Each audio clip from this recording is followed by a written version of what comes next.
Section at the back and isolate nape area using hair clips. Use water to control hair. Cut guideline, which is the length of the hairstyle that the client desires. Elevating slightly will create softer guidelines.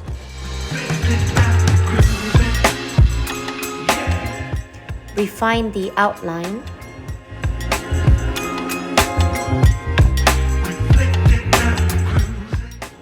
Isolate center section to create a guideline. Elevate accordingly to create maximum volume at the back.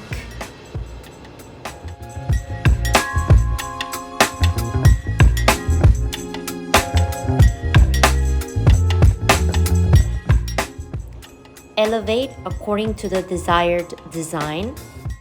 Over-directing nape side hair forward will create longer lengths at the center back, creating more volume at the center back while hugging the nape sides, which are sides of the neck. Separate midsection using crest line as the guideline.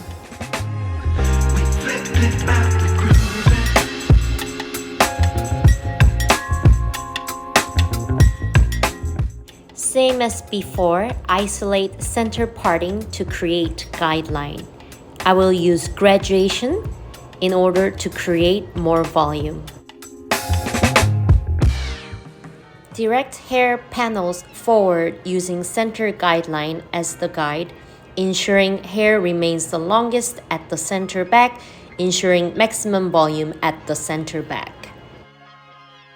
Notice I'm only cutting behind the ear-to-ear line, and I will leave the sides for cutting for later. Notice how the panel here is directed away from the center back forward towards the face. You can see the gradual volume around occipital area in this shot.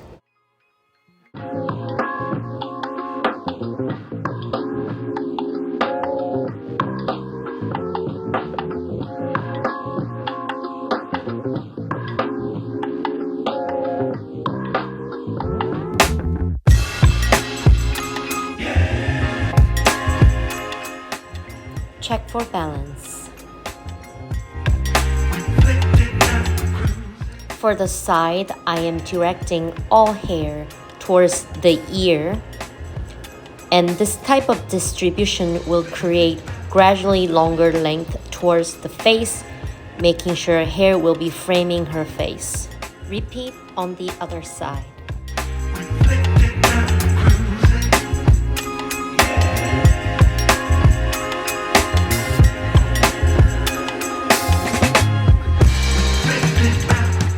Isolate a center parting in the back using pivot section.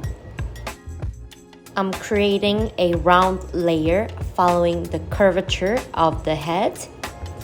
Also directing all partings away from the center back towards the sides as I'm creating round layers to ensure maximum volume at the center back.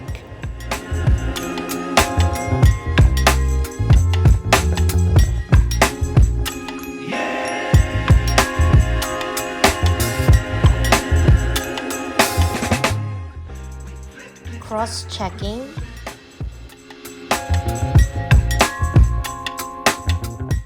Repeat on the other side. Again, notice how hair panels are distributed away from the center back.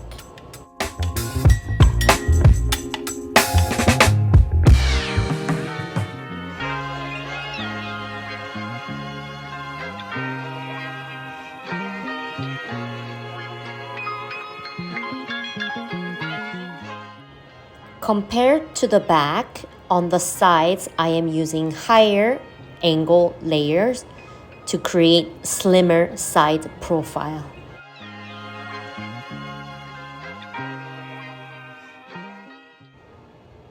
On the top sides, I am directing hair panels towards the face to create backwards flow. Let me repeat on the other side. Here you can see hair is distributed towards the face around the top side area to create backward flow.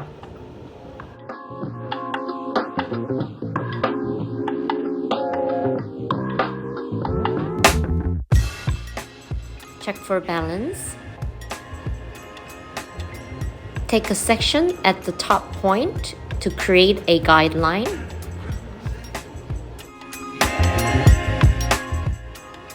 Using the guideline we just created at the top, I'm creating round layers towards the sides by following the curvature of the head.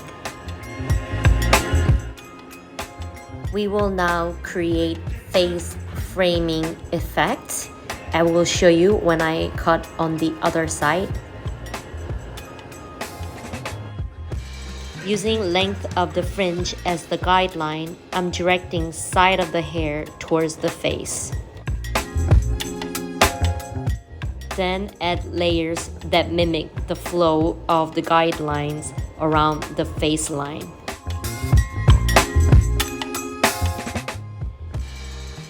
Checking the shape of the hair before texturizing and adding any final touches. Basic shape of the haircut is complete. Now I am texturizing. As you will see in the final result, texturizing properly is extremely important for an elegant outcome.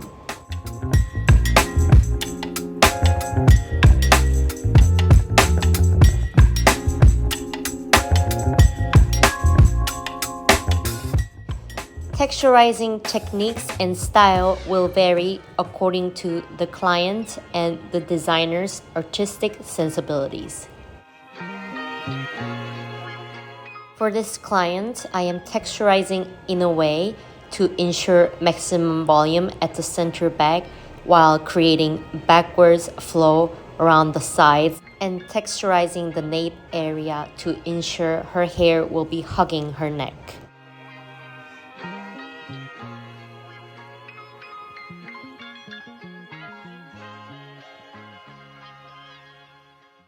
Last but not the least, I am using small clippers to refine the outline.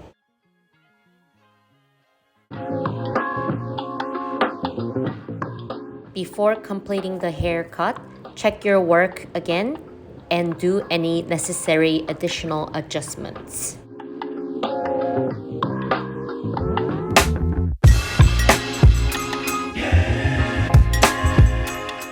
Again, please remember, texturizing is extremely important.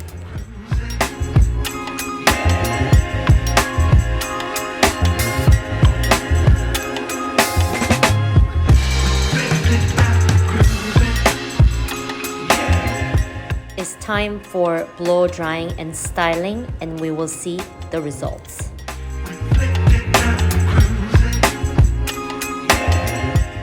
Here's before